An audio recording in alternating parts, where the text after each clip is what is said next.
ଏବେ ଆସିଲା ଭୂମିହୀନମାନଙ୍କ ପାଇଁ ବହୁତ ବଡ଼ ଖୁସି ଖବର। ଏଥର ଭୂମିହୀନମାନଙ୍କୁ ମିଳିଯାଉଛି 5,000 ଟଙ୍କା। ଚାଷୀ ଭାଇମାନେ କେତେ ପାଇବେ? କ୍ଷୁଦ୍ରତମ ଚାଷୀ, ନାମମାତ୍ର ଚାଷୀ ଓ ଭୂମିହୀନ ଚାଷୀ କେତେ ପାଇବେ ଏହି ଭିଡ଼ିଓ ମାଧ୍ୟମରେ ଜାଣିନେବେ। ସେଥିପାଇଁ ଭିଡ଼ିଓକୁ ସମ୍ପୂର୍ଣ୍ଣ ଭାବେ ଦେଖନ୍ତୁ। ଭିଡ଼ିଓକୁ ସବସ୍କ୍ରାଇବ୍ କରିଥିଲେ ଗୋଟେ ଲାଇକ୍ କରନ୍ତୁ।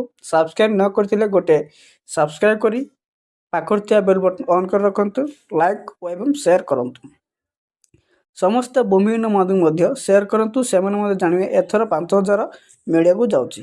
ଆସନ୍ତୁ ସମ୍ପୂର୍ଣ୍ଣ ଖବର ଜାଣିନେବା।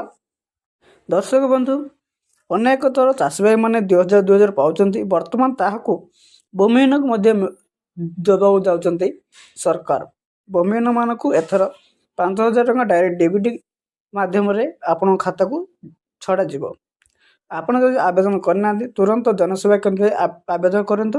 ଆବେଦନ କରିବା ପୂର୍ବରୁ ଆପଣ ବ୍ୟାଙ୍କକୁ ଯାଇ ଡିବିଟି ଏନାମେଲ୍ କରନ୍ତୁ। ନଚେତ୍ ଆପଣଙ୍କୁ ଯଦି ସରକାର ଟଙ୍କାଟି ଦେଉଛନ୍ତି ତାହା ଆପଣଙ୍କ ବ୍ୟାଙ୍କକୁ ନ ଆସିପାରେ। ସେଥିପାଇଁ ଆପଣ ତୁରନ୍ତ ବ୍ୟାଙ୍କକୁ ଯାଇ ଡିବିଟି ଏନାମେଲ୍ କରି ରଖନ୍ତୁ। ଆପଣ ଆବେଦନ କରିନଥିଲେ ତୁରନ୍ତ ଆବେଦନ ଯାଇ କରନ୍ତୁ ଜନସେବା କେନ୍ଦ୍ରରେ। ଆପଣଙ୍କୁ ମିଳିଯାଉଛି 5,000 ଟଙ୍କା ଡାଇରେକ୍ଟ ଡିବିଟି ମାଧ୍ୟମରେ। ଏହି ନେଇ ବହୁତ ସୂଚନା ଅନୁସାରେ ଜଣାଯାଉଛି ଚାଷୀ ଭାଇମାନଙ୍କୁ 2,000 ସବୁବେଳେ କିପରି ଆପଣଙ୍କ ଆକାଉଣ୍ଟକୁ 2,000 ଟଙ୍କା ପାଉଛନ୍ତି ସେହିପରି ପାଇବେ। ଏଥର ସ୍ପେଶାଲରେ ଭୂମିହୀନଙ୍କୁ ମଧ୍ୟ 5,000 ଟଙ୍କା ମିଳିବ ବୋଲି ସୂଚନା ଅନୁସାରେ ଜଣାଯାଉଛି।